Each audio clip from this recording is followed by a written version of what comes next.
विजु जनता दल बालेश्वर जिला को संगठित करिसेंती नवीन पट्टनायक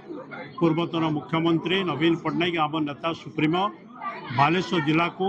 संगठित करेइचंती विभिन्न नेता को विभिन्न पदपदवी दे भोगराई ठारू आरंभ कर सिमुलिया पर्यंत किपरि संगठित करा जाई परिबो से निष्पत्ति से करिसेंती। विजु जनता दल उपरे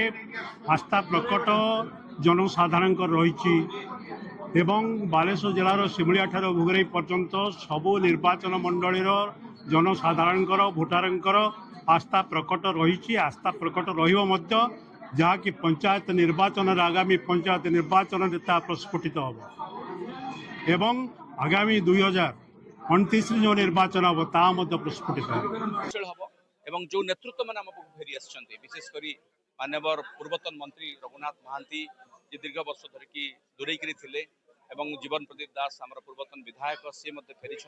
आज गोटे मंच आम समस्ते बसीचु ये गोटे वार्ता दौर समग्र ओडिशा को गोटे वार्ता दौर खाली बालेश्वर जिला नुहे जे विजु जनता दल को लोक केते भल पाते समस्ते मिसिकी विजु जनता दल को शक्तिशाली करने आज आम संकल्प गोटे दल क्षमतारू जाए आ नुआ दलटे क्षमता को आसे किछि लोक अर्थ आ स्वार्थर मोहरे महु देखिक दल त्याग करती जाती गोटे स्वाभाविक कथा नुआ कथा किसी नुहे जो मैंने जाइछंती बा जो मैंने निकट रे भविष्य रे जाइछंती सेमानंकु पचारंतु सेमाने जाइकरी कोठी अछंती सेमाने गोटे मोहरे जाइथिले से मोह तंकर भंग होई सारिबणी सेमाने सेटे अणदेखा हिक अछंती तांकु चौकीटे मध्ये मिलु नाही सेभली दल को जो मैंने जाइछंती निज दलर आम दलर जो शक्तिशाली संगठन रही से किसी फरक पड़ो ना आगामी दिन में जो मैंने जाइछंती सेमाने फेरिबे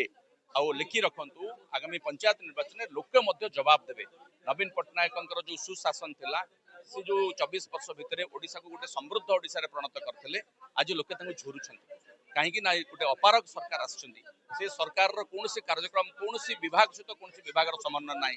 डाण हाथ कौन कर बाँ हाथ जानी पारना एवं ओडिशा गोटे असुरक्षित राज्य में परिणत होती महिला ठू आरंभ कर युवक पर्यंत आज समस्ते